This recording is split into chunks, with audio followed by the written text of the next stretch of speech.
Hello, welcome to the Friday Business News Report. It's now time to bring you the feature on the show today. We are looking at one of the highlights of this week as the Nigerian Senate passed by midweek the sum of 982.729 billion naira as a supplementary budget for the 2021 fiscal year into law. Now, the Senate approved an upward review of its 6.9 billion from the initial amount of 895.842 billion naira transmitted to the National Assembly by President Muhammad Buhari about 2 weeks ago.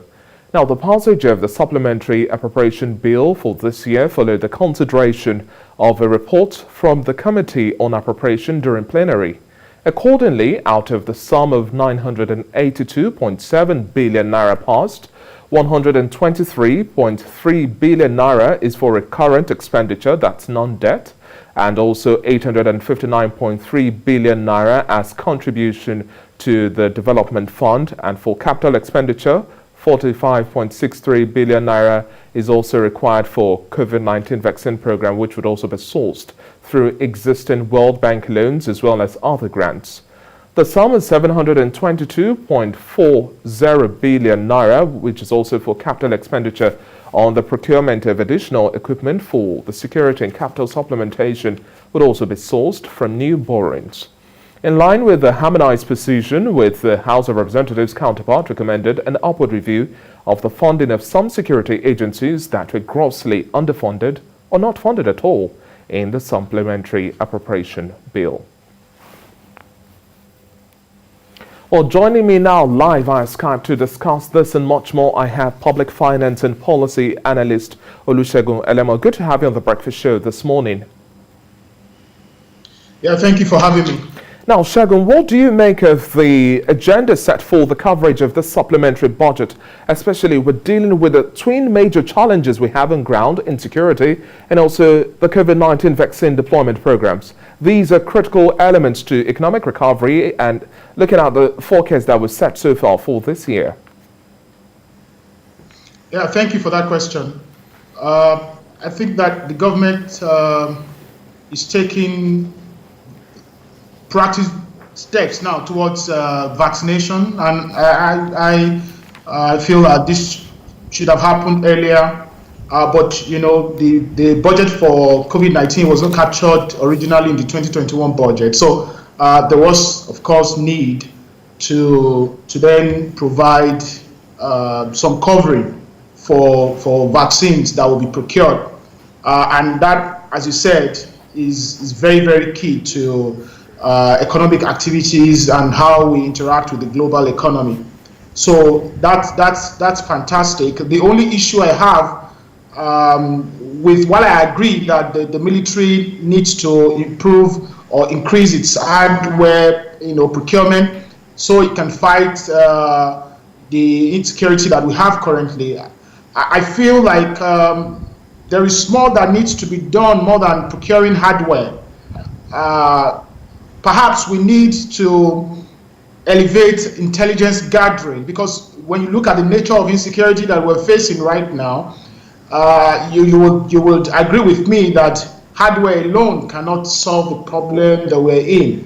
Mind you, there's been increased budgeting for the military over the last decade or so, and of course there have also been allegations as to whether those hardwares were purchased and put to use. So all of that, I think we need to look at it, and not just to keep allocating funds to procuring hardware. The nature of insecurity that we are faced with right now require that we go a step further than just procuring hardware. Well, it's also, the fund also goes beyond just procuring hardware, because we have other security agencies also going to receive some of this funding, because it's quite critical. Looking at the police and other security agencies, we need more funding for them. But now, looking at forecasts a little more deeper, we have had projections from the Minister of Finance projecting a GDP growth rate of 4.2%, come next year, do you think this current budget has the sustaining power to support the platform for which this year's and next year's projections are premised? Because we've seen a ratio which some would say between the capital and recurrent expenditure cannot necessarily support a strong recovery. Do you share in this sentiment? Absolutely. Let's look at, for instance, the assumptions for the 2021 budget. Of course, it was a 13 trillion, say for the supplementary that was just proposed. I think about a trillion naira now added. Approximately. We had, revenue target of 7.8 trillion and more than 5 trillion naira deficit.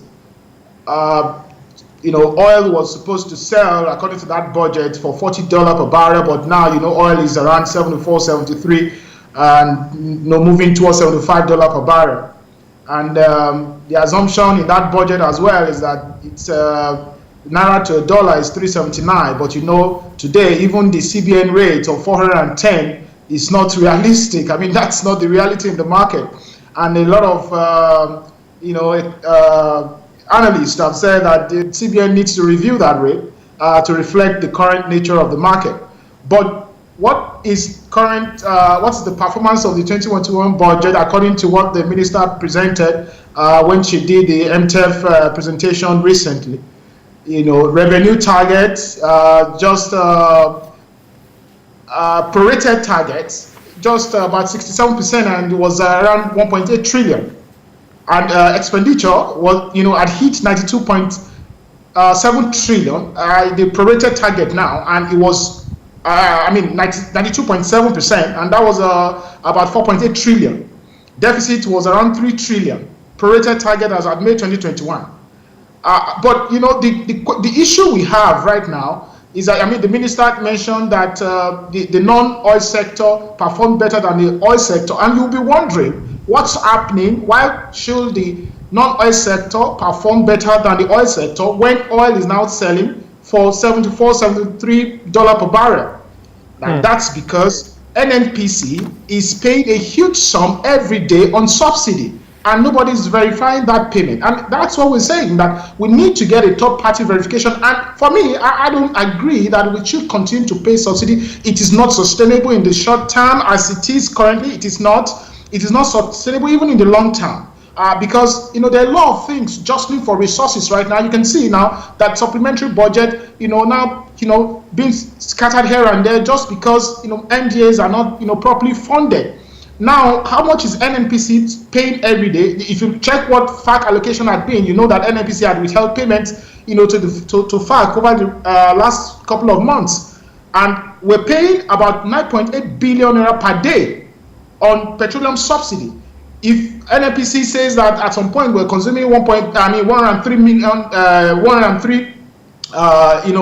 liters per day, if that is the case, it would have spent, as at May, about 1.4 trillion alone subsidizing petroleum products. That's not the only service that Nigerians, are getting on a daily basis. Olusegun, I'd like you to hold your thoughts there. We'll have to take a quick commercial break, and then when we come back, we'll continue with this conversation.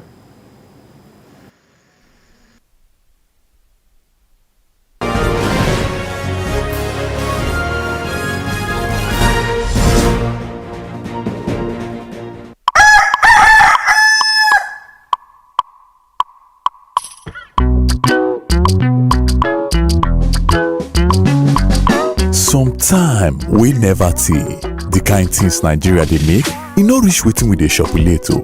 We even dey use $22 billion take bring things from obodo oyinbo every year.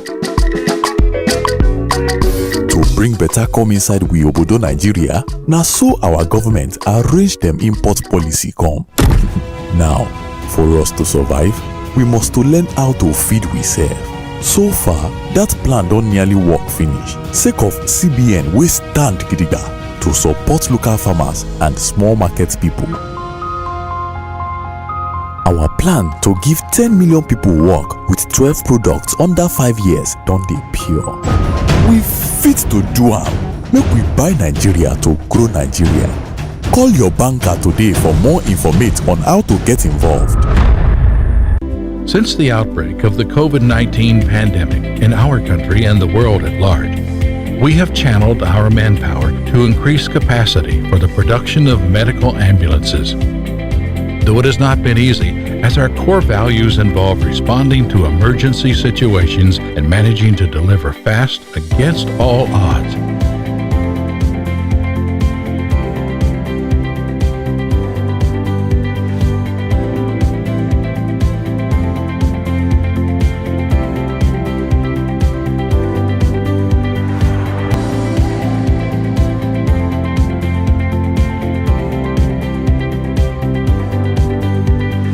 Innocent vehicles will continue to satisfy the automobile needs of our country, both in emergency and normal situations. For country and for God, innocent vehicles drive with pride.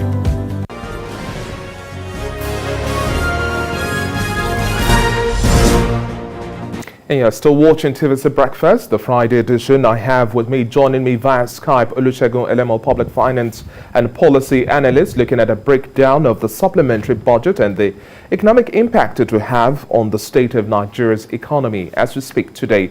Olusegun, thank you very much for still standing by with us. Now, let's look at issues around transparency and following the money. Now, we definitely will still have bigger conversations around budget implementation, like you've highlighted, and also success rates between the 2020 budget performance. This year so far, we're half year. How do we see things going?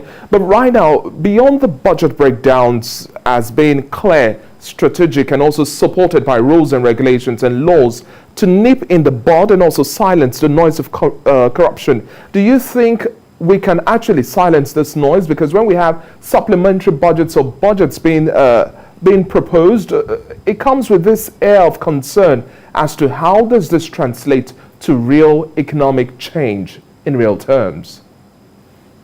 Yeah, thank you. I think corruption is still playing a very big role in our economy today, and that's it's a fact. I mean, it's not just an assumption.